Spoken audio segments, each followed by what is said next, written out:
And Allison, if you'd be so kind as to monitor the waiting room and let folks in. I don't know if you have that capacity with your current setup, but I'll keep an eye on it as well. But welcome, everyone, to our August 25th session of Project Echo Dementia.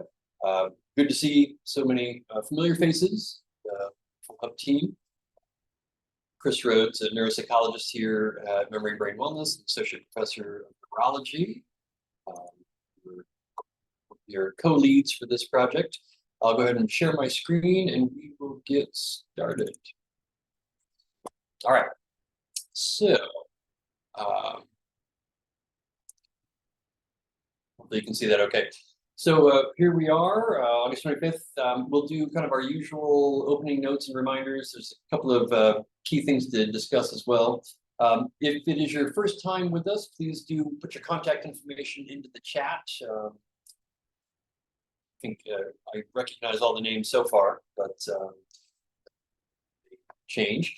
And then we have a fantastic didactic today from Michelle Sheff, who is a speech and language pathologist, Swedish system, on the role of speech pathology in dementia care. So a couple things.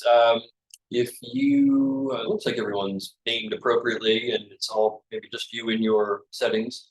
But if not, if there's anybody with you, please put their information into the chat also, so you can keep track of who's here for CME and other purposes.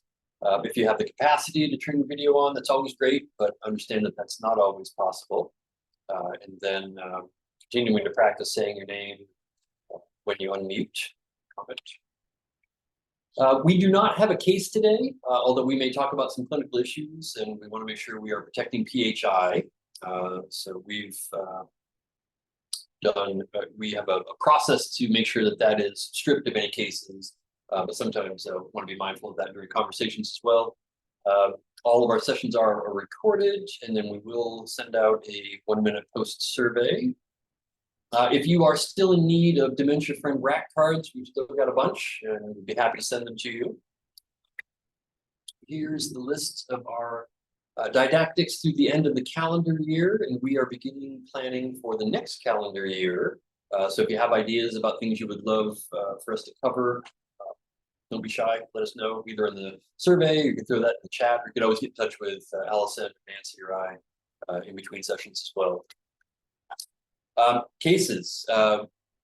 Thank you to our Ripple providers for offering to present a case last minute.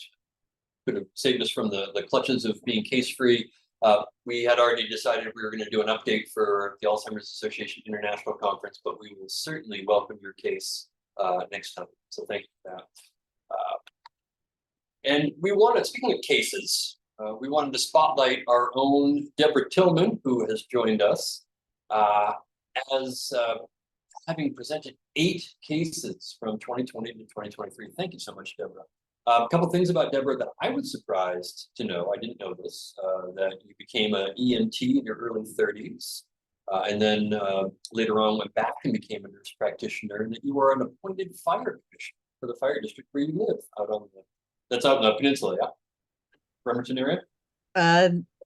Yeah, that is correct. So, well, thank you. I actually am a fire commissioner for East Jefferson Fire Rescue, which is the Port Townsend, Port Ludlow area, kind of on the northeast side of the Olympic Peninsula, which is where I retired as a fire medic in 2016 when I decided to become a nurse practitioner. I wanted one more career, I guess. Well, we and your patients are fortunate that you decided one more career. So you've been such a wonderful part of this community, and thank you for bringing all these great cases.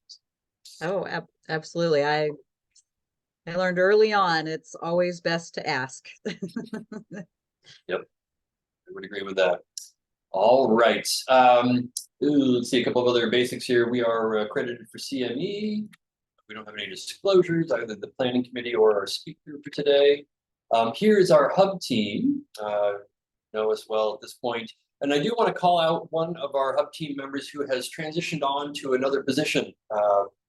And that's Dr. Carolyn Parsi, who has been part of our startup group here for the last 3 years and one of my closest colleagues as a neuropsychologist. So definitely it's a good move for her and her family, but she has left the University of Washington system, moving to Denver. And I wanted to call out the fantastic didactics that she has provided over time. And these are all on our website. So she's still with us in that sense. So best of luck to her, and thank you for all your contributions. Speaking of our website, we have been working to retool that to make it a little bit more user-friendly. So now didactics, past sessions, and resources are all grouped by interest area and by date. So any feedback on that is welcome. We're continuing to revise that, try to make it as user-friendly and utilitarian as possible. Here are our hub and spoke sites out across the state. And with that, I will turn it over to Michelle Sheff, who again, is speech and language pathologist at Swedish Cherry Hill, who will talk about the role of speech pathology in dementia care. Thank you again, Michelle, for being willing to present, and thanks for your flexibility again, delaying this from when you were planning on presenting back in April. So I'll turn it over to you.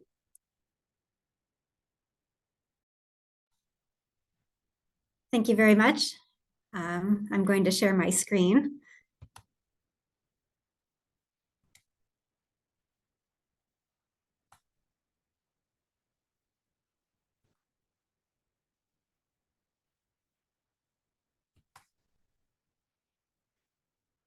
Okay, so as was mentioned, my name is Michelle, and I'm going to talk about the role of speech pathology in dementia care today. Just a little bit about me to start off with. I've been a speech pathologist for over 20 years, and I've worked at Swedish for over 10 years. I began my career at Harborview Medical Center and in their acute care service, and I really enjoyed my time there. I thought it was an excellent learning opportunity, but I decided I wanted to transition to outpatient rehab to try to have an opportunity to help patients and their families navigate a variety of medical challenges, from acute stroke to degenerative neurologic diseases. We also see head and neck cancer patients. There's just a whole wide range of diagnoses that we see, and I really have the opportunity to develop a relationship and rapport with my clients as well as their families. So I'm enjoying outpatient rehab very much. So the three primary treatment areas that we focus on with the dementia patient population are swallowing, cognition, and communication. And of course, the focus and the type of treatment varies greatly depending on the areas of deficit, and also, even more importantly, on the patient's goals of care. We really try to include both the patient and their care partner in their treatment. And we always try to focus on patient-centered care, making sure that our treatment is really targeting what they want to be working on and what is important for them. So I'm going to start with swallowing. And we always begin with an evaluation, and our evaluation always starts with a chart review. For someone who's referred to us for swallowing difficulty in the setting of dementia, we usually begin with a GI history, pulmonology, any history of respiratory illness, and then specifically for this patient population, any history of weight loss. And then the patient and the care partner interviews, I feel, are very important. We ask them what they're noticing, what they're feeling. Are they coughing? Are they choking? Do they feel that food is getting stuck? Have the care partners noticed a food preference? Is there a food avoidance? Especially in the more advanced stages of dementia, the patient might not be able to say exactly what's given them trouble, but all of a sudden they really don't like a particular type of food. So that's important information for us to learn. Are they having trouble finishing their meals? Do they get tired before they can finish their serving? Or do they get bored? Or do they get distracted? And then also, are they having any trouble taking their medications? So after we gather that information, we you typically start with a clinical swallowing evaluation, and that's just something that's done in our clinic.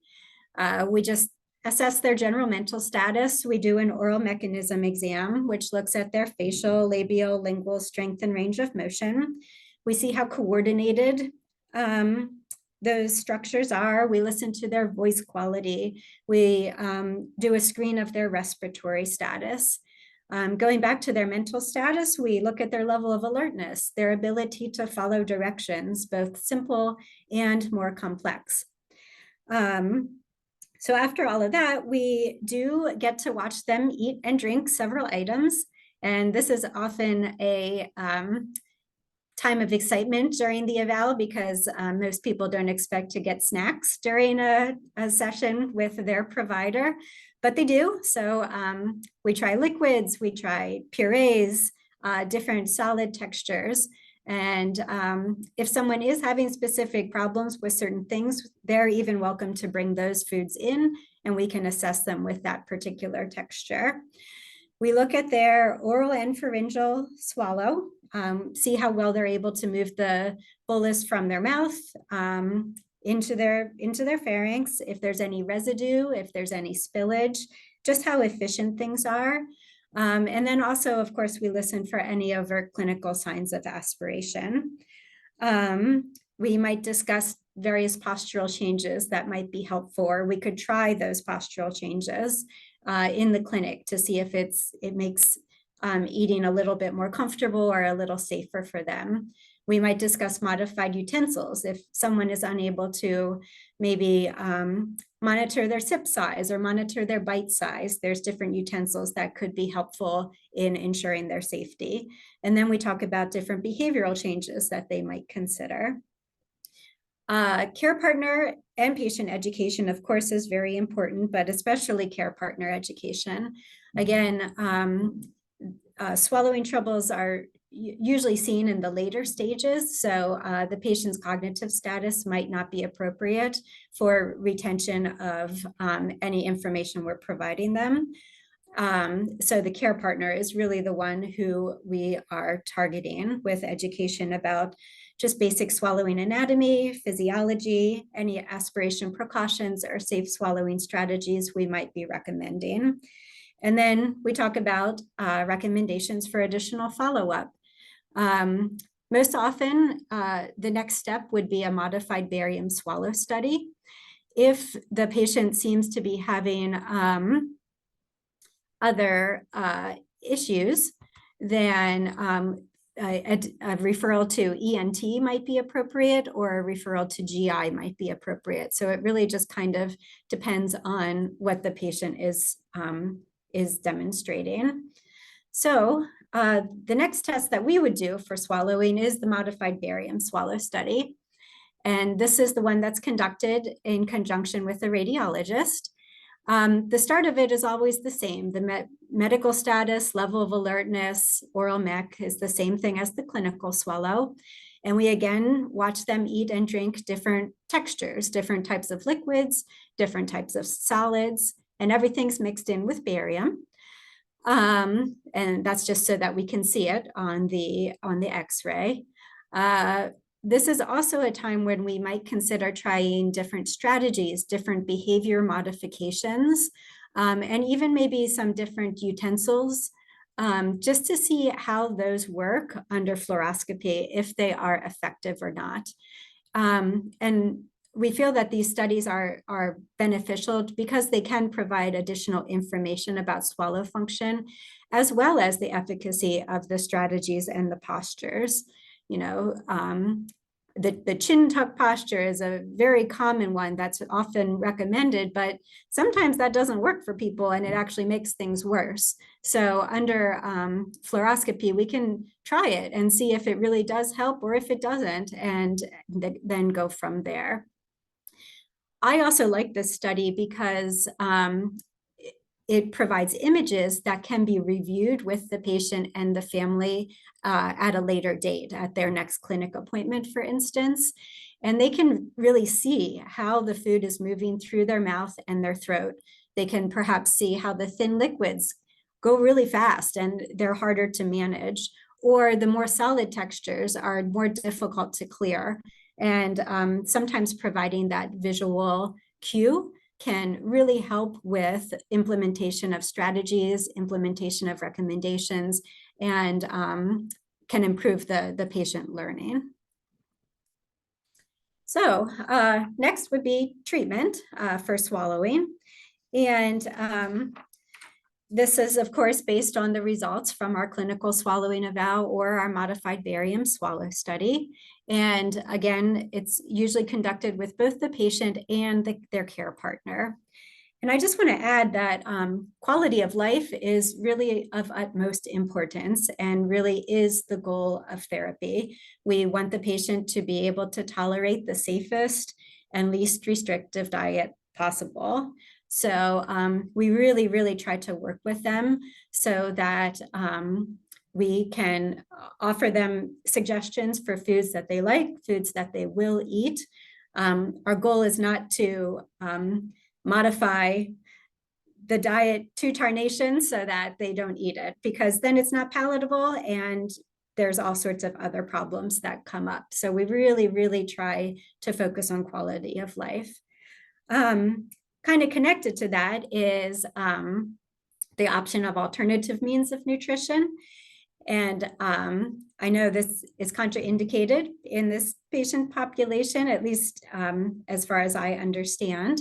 But I do feel that this isn't it's a discussion that needs to be had between the patient, the family, and their doctor. But we do not recommend that here in our clinic. We would much rather try to do other modifications before resorting to any type of alternative means of nutrition. So again, care partner education is very, very important.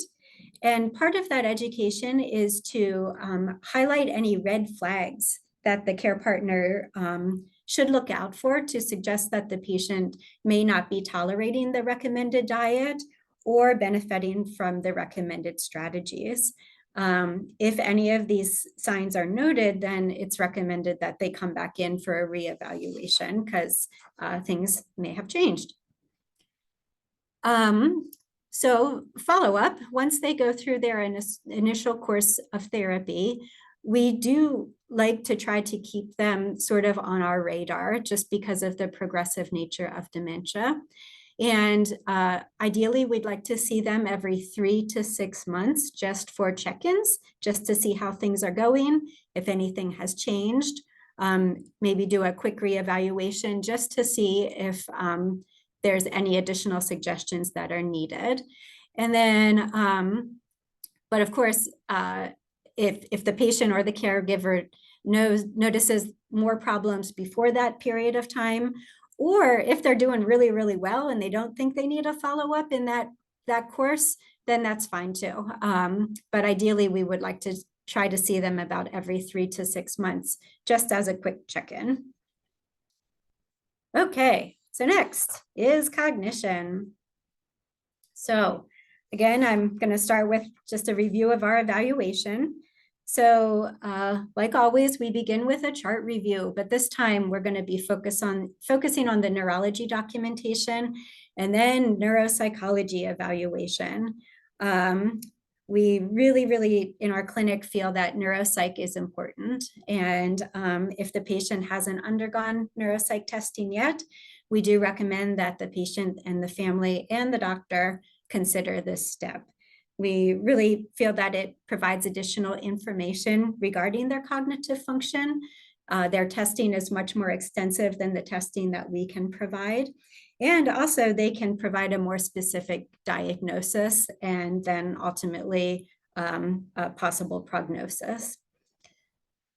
So after that chart review, then we talk with the patient and the care partner, and we really try to get a good sense of their prior level of function, their educational history, their work history. So what things were like before they started noticing a cognitive decline. And then we ask about their current level of function, as well as their current hobbies, their activities, opportunity for social engagement, and their community involvement. I'm sure, as you know, all of that is very important. So we really try to get a sense of how the patient and care partners are doing in those arenas. We ask about the cognitive symptoms that are noticed by both the patient and the care partner, because we often get different stories depending on who we're talking to. And we try to learn about the level of function in the home, what responsibilities they have. Are they managing the finances and their own schedule? Are they cooking? Are they shopping? Are they cleaning? Or is their family really supporting them in all of those higher level activities of daily living? We ask about any memory strategies that are currently in place. Do they have a calendar, a shared calendar? Do they have a whiteboard, sticky notes?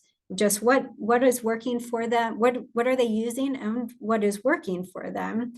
And that kind of brings me to the next bullet point. How effective are these? There might be 47 sticky notes all over their desk, but because they are unable to really focus on them or see them, or there's just too many, then that's not an effective strategy. So we really try to see what they're using and is what's working for them. We do have to do our own assessment. Even if somebody has had neuropsych testing, we still need to have our own objective data for insurance purposes.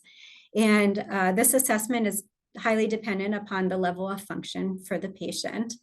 It may include a full standardized assessment or just portions of standardized assessments. The ones we use here most commonly in our clinic are the R-bands, the CLQT, the MoCA, the MMSE, and the SLUMS. But there's a wide variety of testing, and again, it's quite dependent upon the patient and their level of function. So then after the assessment's done, we move on to treatment. And again, it's always based on the results from our eval as well as the neuropsych eval. But it really is focused on the patient-specific goals. We really try to focus on what the patient is interested in, of course, within reason. But if our testing has found that they're really struggling in one area, but that doesn't really bother them and it's not affecting their day-to-day activities, then that might not be a focus of treatment because it's not going to be important to them. We always really focus on patient and caregiver education. And this is where we introduce just very general principles of brain health. And I'm sure all of you do this as well, but we really try to encourage the patients are getting regular medical follow-up to make sure their medications are in order and are being provided appropriately. We make sure that they're having adequate vision screening, hearing screening, and if there are any deficits in those areas, that they are being addressed. We try to provide dementia resources that are available in the community. And we really try to encourage mental engagement, social engagement, and physical engagement. This is, again, patient-centered, but we try to provide as many suggestions as possible that are consistent with the patient's interest, as well as their past hobbies, as well as their current level of function. We try to establish a daily routine to help with orientation, and we really focus on daily functioning, just to see how they are doing in their day-to-day activities, where things might be falling apart, and we can provide recommendations for how to address that. That kind of brings us to cognitive strategies. We review what tools they have in place, and we might provide additional suggestions for tools they could try. We can provide training for these tools, such as use of a day planner, use of a calendar, use of a shared calendar, and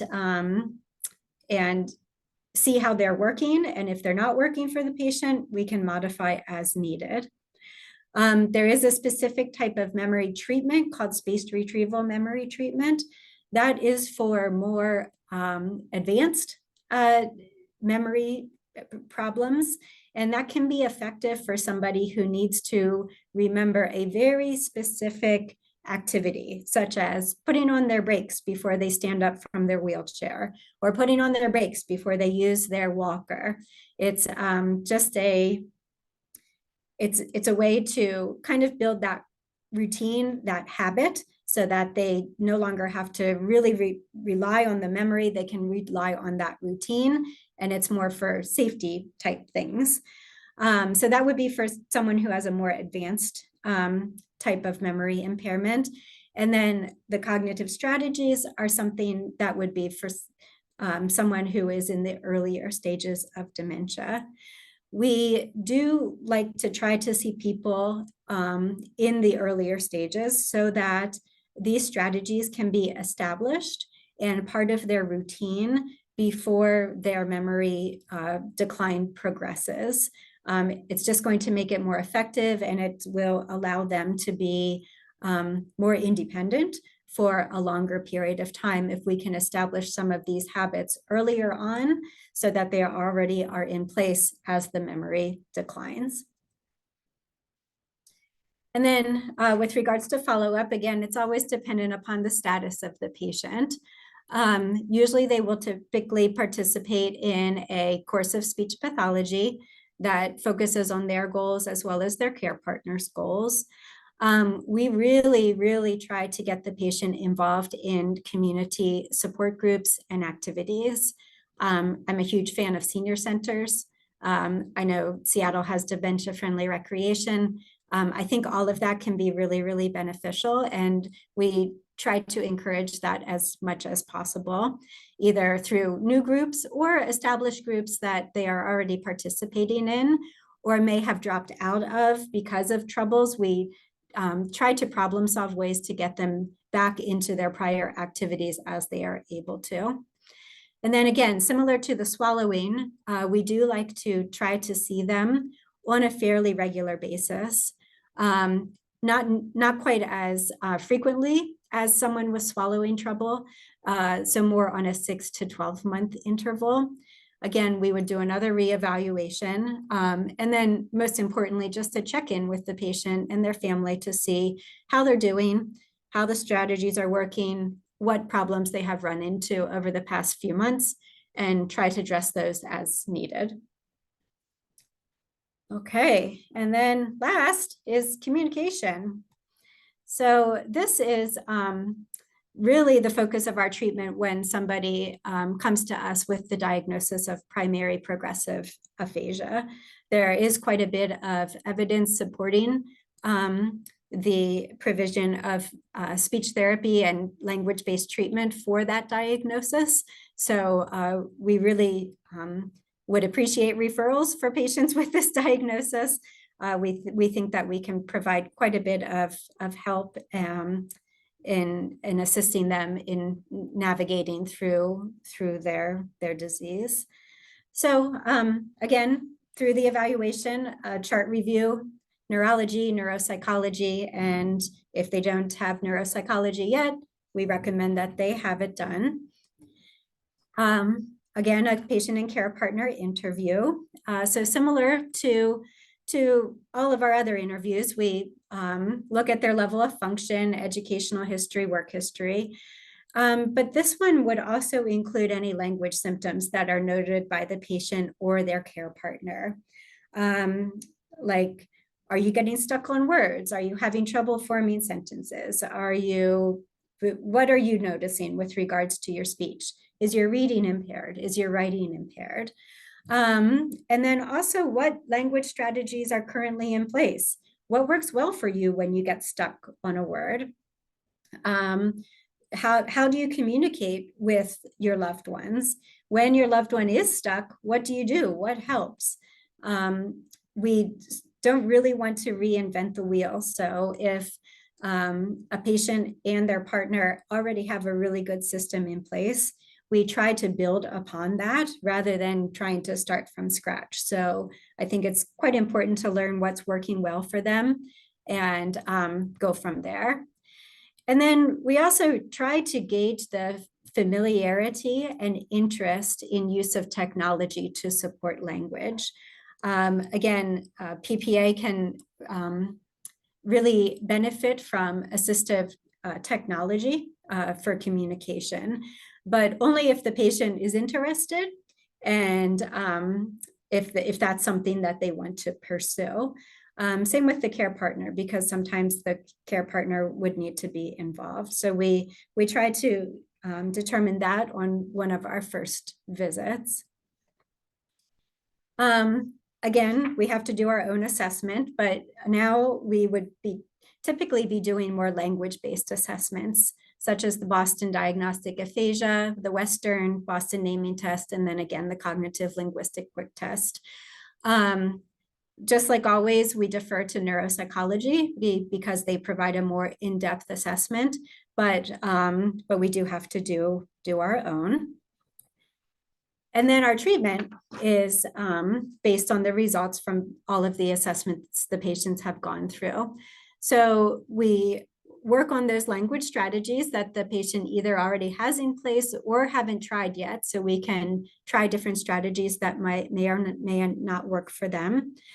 There's a type of treatment called semantic feature analysis that can be very helpful for patients. So that is often a focus of our treatment. Communication script training is something that we might consider, especially for someone in the more advanced stages. And then use of alternative and augmentative communication systems to support language. And again, I try to introduce this as early as possible. These tools come in a variety of forms. They are now available on apps that you can put on your phone, on your iPad. And then there are also more dedicated systems that are considered durable medical equipment and are covered by insurance. So again, depending on the patient's level of function, their abilities, the severity of their language impairment, we may start with just a basic app on their phone just to get them used to the idea of using a tool. And as they progress, then we might consider something a little bit more complex, a little bit more advanced, and a little bit more supportive. And I just want to add, I had one patient who her language abilities were extremely impaired, but she was able to benefit from the use of pictures. And she happened to be a graphic designer. So she created all sorts of tools for herself with the assistance of a speech pathologist to have very, very extensive communication books that she used independently. And she was also an avid chef, but she was unable to read the recipes. So instead of looking at written recipes, she would use pictures of all the ingredients and the numbers of those ingredients. And using that tool, she was able to continue her hobbies and continue her activities. So I know these communication systems are not the same as talking, but they can be really very effective and very supportive and can really add to somebody's quality of life. And then our follow-up always is dependent upon the status of the patient. For somebody with more language-based impairments, they might participate in a more intensive course of speech therapy, again, because the treatment does have more evidence for efficacy. And similar to people with more cognitive impairment, we really try to encourage community involvement. And then communication groups for PPA, I feel, are very important. And then once somebody has graduated from our more intensive program, then we still would like to keep tabs on them for maybe every 6 to 12 months, just to make sure that everything is okay, that the tools are still working well for them, and to see if anything needs to be adjusted. And that's about it. So I just wanted to end with a couple closing thoughts. So I feel that the speech pathologist can really play an important role in the management of dementia. We address swallowing, cognition, and communication. I like to think that we can be an advocate for the patient and for their family members. And we do have the luxury of being able to spend some more time with them. So we can help them navigate the system, navigate any troubles they might be having, and also provide some solutions for anything they might be running into, or at least suggestions for who they might want to talk to help with whatever they're struggling with. We really try to keep our treatment patient-centered and goal-specific. And we like to think that we can serve as a resource and a support for the patient and their family throughout their dementia journey. And that's it. Here's all my references if you're interested. And that's all I have for you. So I will stop sharing. And I welcome any questions that you might have. Hi, I'm Thais. I do have a couple of quick questions. The only time I've worked with speech language pathology has been inpatient, and now I'm in the outpatient world. So I am a huge fan of referring to PT/OT right away. How early in mild cognitive impairment or early stages of dementia should I be referring to speech language? Early. Like right away? Yes. Okay. If the patient is open to it. Okay. Yes. And is there any prep work, like, for example, logs that I can have caregivers or patients themselves start keeping prior to seeing you? Really, we just like to know what they're struggling with. So Okay. yeah, if they have a list of things that they are noticing they're having problems with, again, the tools that are working for them, that are not working for them, and just kind of their basic goals of care, what they are hoping to address. I think that would be fine. Okay. And then in terms of like adaptive tools or utensils that you use, do you see with each stage of dementia that people are using very similar tools in each stage? So could I say, oh, you're in moderate and these are kind of the tools that we would utilize, or you're now in severe and these are what we would suggest? I hesitate to group them like that because everybody is so different.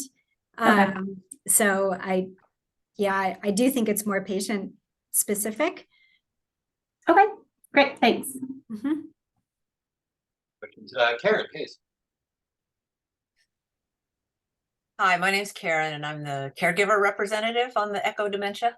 And first, I just want to praise the speech pathologist because my husband got a referral before we found the memory and brain wellness clinic at Harborview.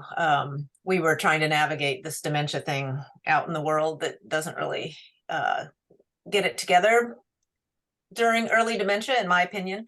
So when I finally started going to visits at the neurologist with my husband, and I asked, is there some kind of PT for the brain that we can be doing? And he kind of looked a little quizzical and he said, well, we send our stroke patients to like OT and speech pathology. I'm like, okay, we'll take it.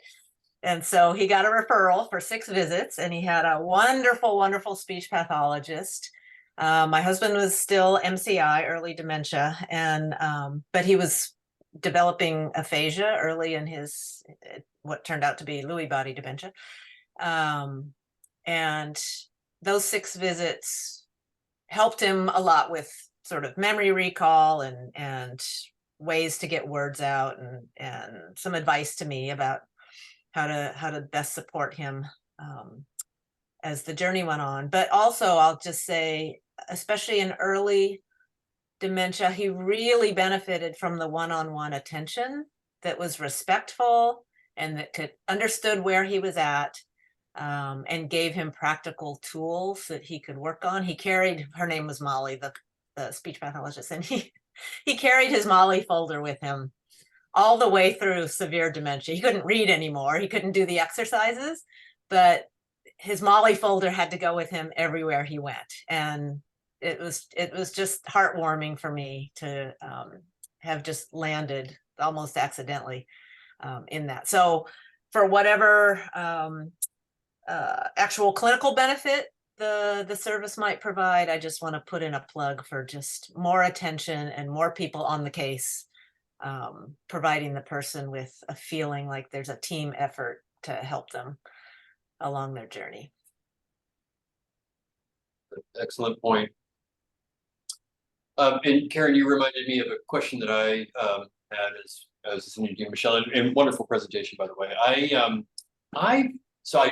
wear a hat of cognitive rehabilitation, which is more kind of brain health related things, but also systems and strategies. I'm wondering if you have any advice when there's a scenario where there's a very invested family member or collateral, but the patient themselves not super motivated to do the work. So any kind of pearls there?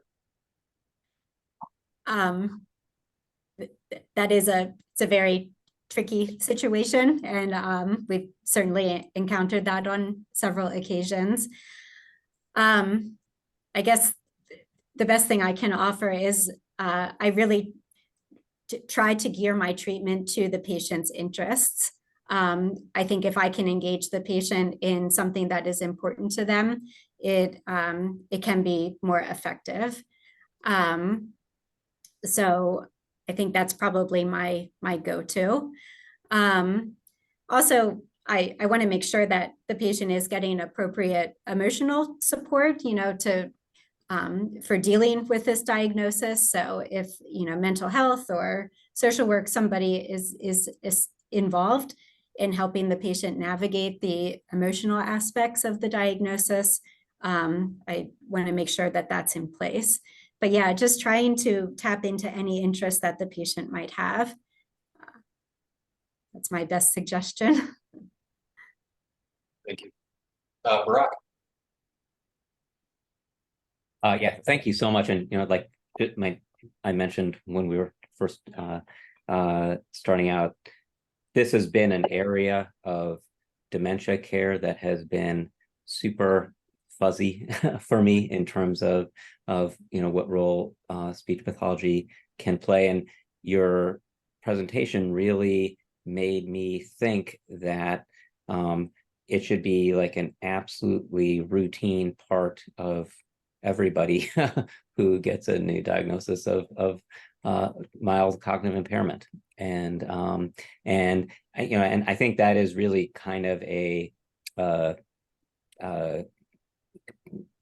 paradigm shifting way of thinking for healthcare in general, but especially for primary care. And so I guess the two questions that I have in how to really kind of like operationalize recommendations like this are, like, number one, and I kind of mentioned this a little bit before, what percentage of speech pathologists do you think are sort of adequately trained to do this level of dementia cognitive related care, as opposed to like the typical swallow stuff? I don't have an answer for the If you have to guess, percentage. is it like a 10%, 50%, 80%? I guess if I had to guess, maybe I'd say 40 to 50%. So Okay. Yeah, it's not terribly specialized. Speech pathologists are sort of divided into those who work with kids, those who work with adults. The ones who work with adults often have experience with neurologic issues. Okay. And especially those in outpatient settings should be well versed in treating somebody with memory impairment. Yeah. So I would try to look at the settings, like hospital-based clinics, I think should have people who would be able to assist the patient appropriately. And then we also have a professional obligation that if we're not able to treat the patient appropriately, we need to refer them elsewhere. So even if you do happen to refer them to someone who isn't qualified, they have the responsibility to send the patient somewhere else. Sure. So. Okay. And I guess the somewhat related question is there's always the tension between home-based therapy versus clinic-based therapy. For people who are like, in some ways homebound or close to homebound, and it's hard for them to leave the home. And I mean, this comes up a lot with occupational therapy, right? And in so many ways, like occupational therapy is so much more effective if it's given in the environment where somebody is living. And so can you speak a little bit to the availability and efficacy of speech pathology therapy given in a clinic setting versus as part of like a home health sort of package? Yeah. I think for patients who are in the more moderate to advanced stages of dementia, I actually think home would probably be a better setting, because the therapist would be able to look around, see what tools are in place, and make modifications actually in the home. There are considerations as to whether or not somebody qualifies for home health, as I'm sure you know. But yes, I think in the more advanced stages, home therapy is probably better. So in the earlier stages, I think clinic work would be fine. I want to add, we're not really in the market for keeping people coming to clinic repeatedly. Like I want people to go out and live their lives. So that's why I really try to push community involvement, social engagement, and I just try to provide tools and strategies so that they can participate in those activities. Again, I would rather them live their lives rather than spend their time in a speech therapy clinic. So I don't want you or your patients to worry that once they get referred to us, they're going to be stuck with us forever. We really try to send them on their way as quickly as is appropriate. So I guess I'm sort of imagining a somewhat of a sequence where really early on in the course of the diagnosis, it should be a somewhat routine part of the checklist to send somebody for, outpatient speech pathology therapy. And then as their disease progresses, then really maybe all should have a referral for,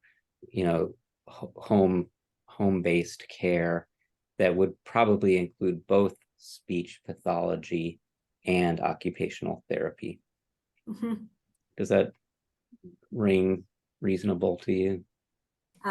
Yeah, that sounds very reasonable. That sounds ideal. Again, I'm sure there are insurance limitations, but yeah, I think that sounds very appropriate.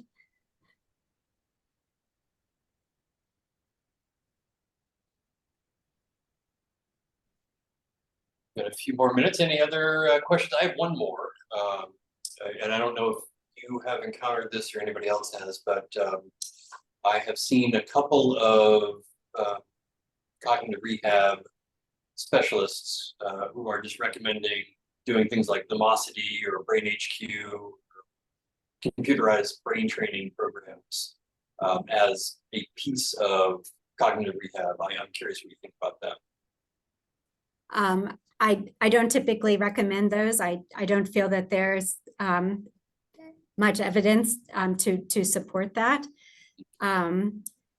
However, if that's the only thing that the patient enjoys doing from a cognitive stimulation standpoint, then I would encourage that, because it's better than just sitting and staring at the wall. So if that's really the only thing that will engage them, then fine. But I really try to encourage other options.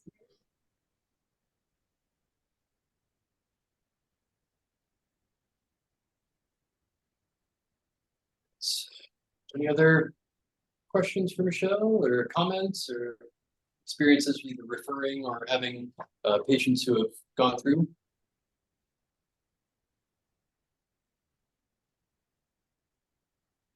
Going once? Going Yeah, twice? I'll just say one more time. I mean, it is, it's just like not intuitive at all. You know, that this is like a speech pathology sort of like role to take on, you know, really kind of like navigating through the cognitive sort of quality of life issues that are so, you know, beyond just sort of communication and swallowing. You know, I mean, I think those are kind of intuitively obvious. But that cognitive sort of adaptation, you know, improving your sort of life aspect is really kind of like exciting and different, and is really an area that I think there's so much sort of potential to kind of improve the care of patients, and I hope you're ready for a lot more referrals that should be coming your way over the next 10 years. All right, we're ready. Barack, it sounds like it's been a little while since you rotated through a rehab clinic. Very So I much think, so. yeah. Yes. So yes. I think of it as, you know, like TBI and stroke. I mean, that speech and language pathology are like critical for that cognitive. You know, Yeah. yeah. But, Yeah. you're right. From a primary care standpoint, I can see how you might not. That might not be top of mind. Yeah. All right. Well, Michelle, thank you so much. And you are more than welcome to hang out and stick around for the rest of the session. Want to be respectful of your time, though, if you have other things you need to get on with. Okay. Thank you for your time. Absolutely. Absolute pleasure. So in lieu of a case today, Barack has offered to provide some updates and some musings from the last Alzheimer's Association International Conference, which was last month in Amsterdam. And Barack, however you want to do that, we're all ears. Yeah, and thank you so much. This is like very, very off the cuff. This is not like prepared at all. And you know, it just, you know, when I heard that there wasn't a case, you know, I definitely thought I could, in a very, very informal way, just share some of the things that I came away from that meeting with. And I think the two main areas that I really left that meeting and with thinking a lot about is, you know, what is the future in terms of a primary care based cognitive assessment tool, you know, which is sort of like huge and looming. And then the other is sort of, where does it seem like things are heading in terms of blood-based biomarker testing? And, you know, and so those were the two topics that I really felt were very, very much in the air at this meeting, and sort of left me with, in some ways, more questions than I sort of, I left with more questions than I went in with. And so mostly, to some extent, I'm sort of sharing the questions that I sort of ended up coming away with. But I think that these are both really sort of important areas that are going to impact dementia care over, and evaluation and care over the next 5 years. I mean, this stuff is both of these issues are coming fast. And I wanted to start with talking about cognitive assessment tools. And I guess for both of these issues, but especially this first one, you know, just to really put it in the context of the Alzheimer's Association meeting, is that is like a very, very commercial vendor oriented meeting, you know. So there's plenty of science presented, but there's also, it's just sort of like crawling with sales people. and you know, and I think that and so I'm definitely coming at this from a very, very not commercially oriented place, but just to sort of like let you know that my experience at the meeting was just how many vendors there are selling these new products. and so I'm going to share my screen real quick, because I ended up sort of getting faced with this so much and thinking about this so much that I ended up typing up a bunch of notes for myself. And so again, this is not like any formal presentation or anything that I've really done a lot of research in, so much as I'm sort of sharing my my thoughts about it. And so let me pull that up. And so I think current best practice that that I've talked in didactics about before is the Montreal Cognitive Assessment, in terms of like a relatively brief tool that is very well validated for use in a primary care setting for doing a cognitive assessment. And as much as I do very strongly believe that the MoCA is the best of the tests that we have out there, there are still like enormous problems with it. There's parts of it that are so clunky, and part of the reason that I really do hold it up as what I most recommend is because it is so well validated. But if you kind of like think about like this test that's not that great, that just happened to be the one that was the most well validated, it's still just so clunky. Every time I sort of a patient is missing points because they don't know what day of the month it is, and I realize that I'm not even really sure what day of the month it is, because nobody really is like off the top of their head necessarily. I mean, everybody has to look at their calendar to say, oh wait, what day of the month it is. So I mean, there's just like parts of the MoCA that are sort of like antiquated and real and just not great. The patient script instructions are not terribly user friendly. It's not really possible to bill for it. It's really considered like part of your physical exam, that you don't get paid for listening to somebody's lungs. You don't get paid for doing a 10-minute cognitive assessment as part of the visit. And leaving aside the whole big giant cognitive assessment billing code that is a MoCA test is only a teeny part of getting paid for that giant sort of package, but just doing the test itself is not reimbursed. And I think, really when I think about the future, it's not an adaptive test, that this screams out for some kind of computer-based algorithm that really adjusts the questions based on how people answer. And so it's not just sort of here are the same sort of 20 questions that every patient gets, but that you really could be building in some kind of a, if somebody is missing something, you can sort of like follow that up with additional testing in that domain to really end up with potentially a more robust score.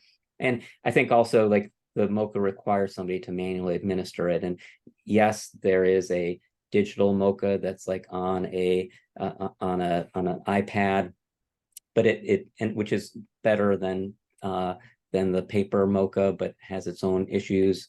But I mean, it really does seem like there should be an automated test that a technician is there watching and troubleshooting, but really the test administration and scoring should be fully automated. On the other hand, the MoCA is free and it's very well validated, and many people are very used to using it, and recommending it doesn't require choosing among these very competitive proprietary vendors.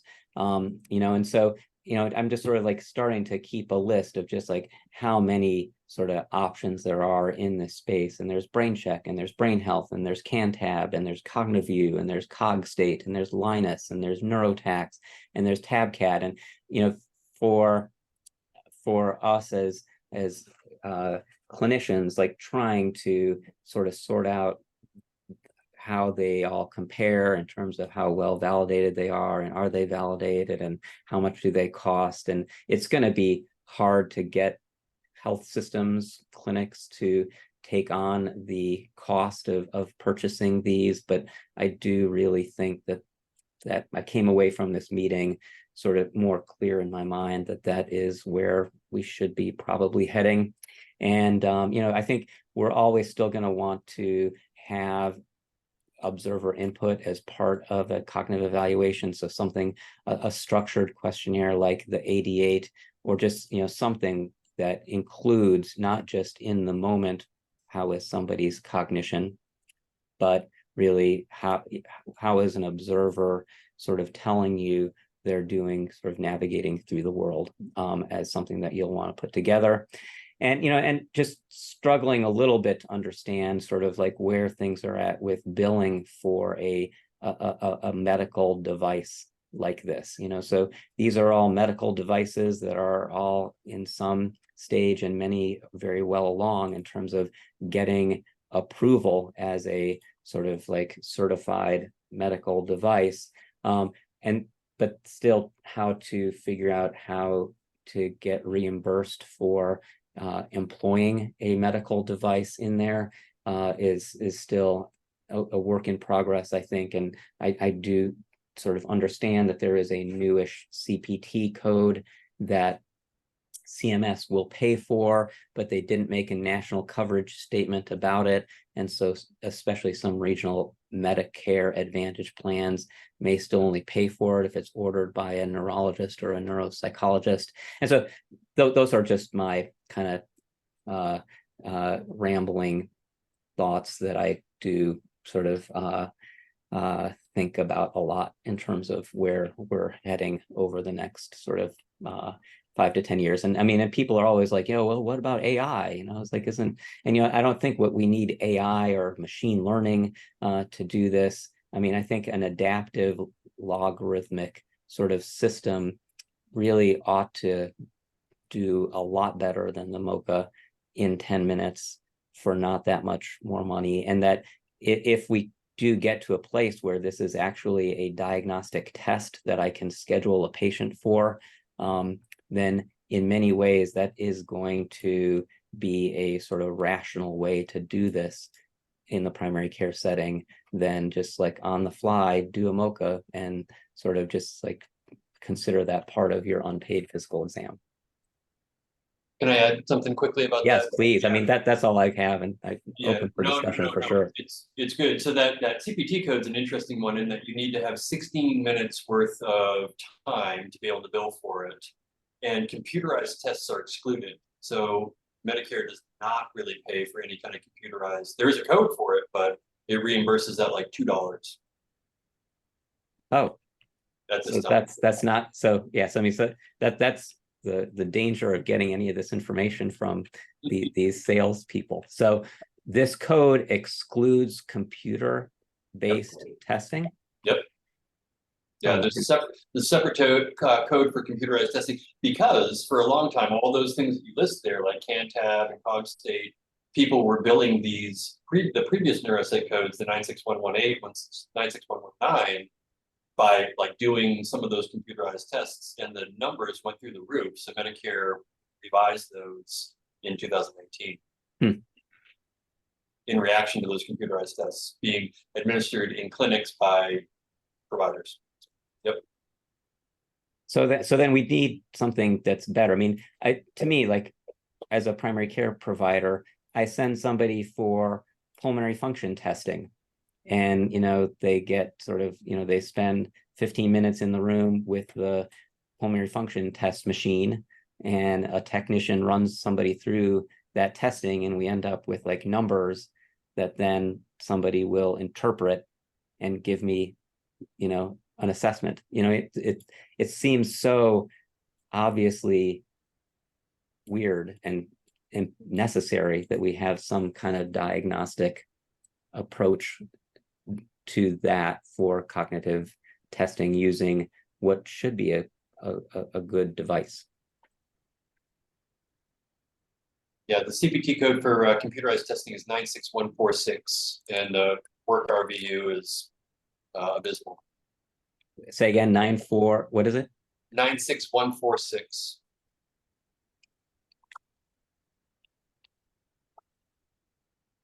Got it.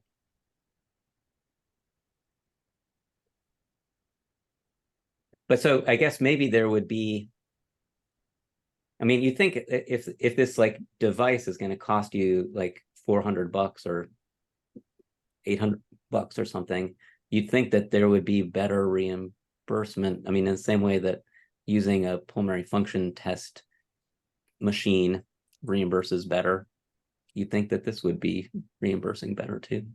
Right. I just looked it up. The work RVU is 0.07. But it's not necessarily a work RVU, right? I mean, it's a diagnostic test sort of reimbursement, right? I'm also seeing in the chat, Assad asked, I thought MoCA is now proprietary and people need to pay to get certified. And Barack, I know you have thought long and hard and talked with many a risk management person here at the University of Washington about that.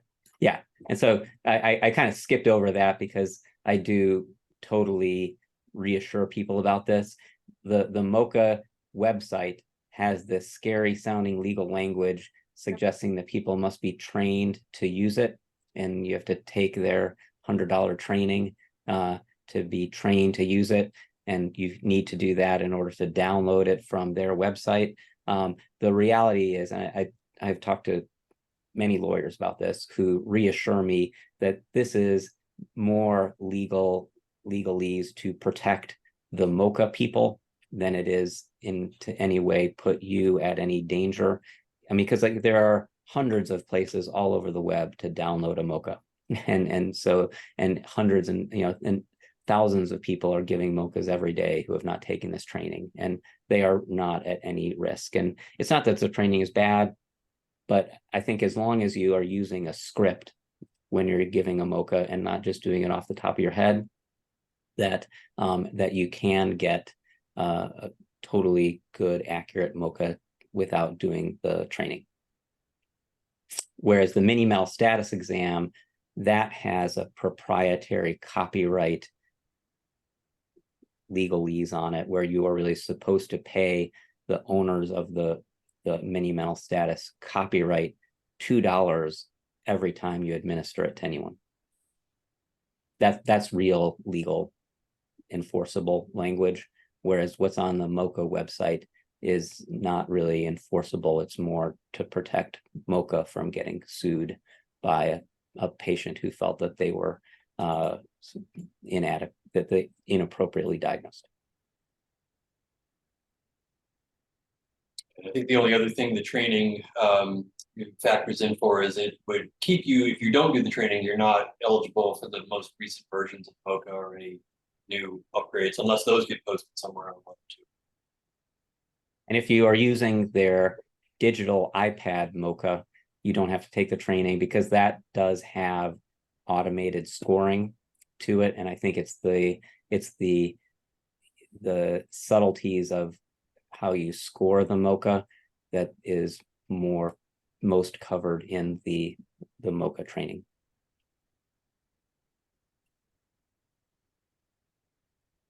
The iPad version is also interesting to me because I cannot even count the number of patients who would be upset by just seeing the iPad in the room and saying, I can't hear what this person is saying. What does it mean? And stuff like that.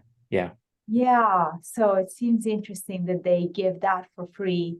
And then if the score may not be valid, because in practice you see that the person is not engaging, then what do you do with that number? You can't really use it.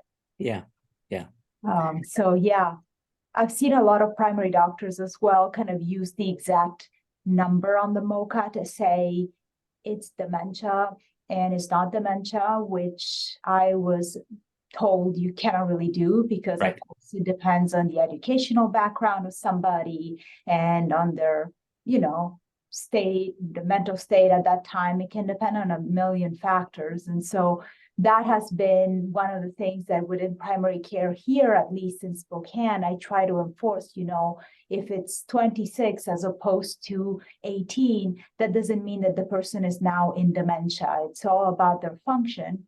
Absolutely. That's and observer input. Like I really, like we all know how much somebody's cognitive function varies from day to day or week to week or month to month. And it's like making a diagnosis of diabetes based on like a single blood sugar measurement.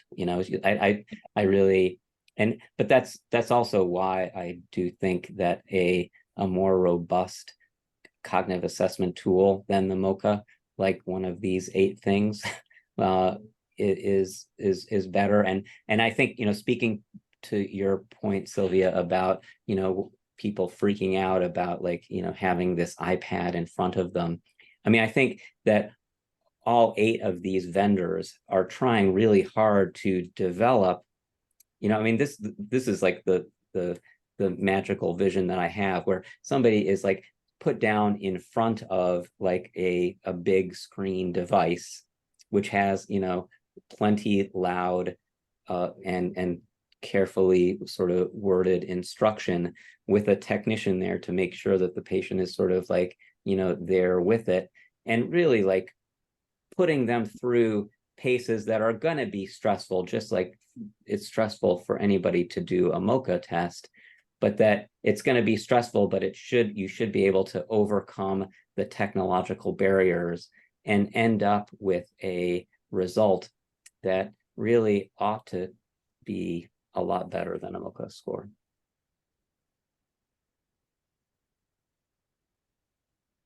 Yeah, I agree. And I've actually seen wide differences where even the tone of voice in which you ask something, tell me as many F words as you can in 1 minute. Go. Right. And the Right. person is like in a complete fog. Whereas, Yes. please, can you take your time? Tell me as many words as you can. Try your Yes. best. And the person comes up with like almost double the words sometimes. So it's Right. ridiculous. And so having that be automated and not be up to the individual clinician, or up to, especially if you're in a situation where you're trying to have like medical assistants sort of trained to do this, and there's going to be so much variability, like having this be like a very kind and empathic AI voice, like gently leading you through this, is gonna be better. It's got to be better. And but again, I this is like screaming out for like a really good evidence-based review comparing these 8 vendors, and I'm sure I'm missing some, of like, which is gonna emerge as the, as well validated, or maybe better validated than the MOCA, or at least the most well validated among these 8 competitors.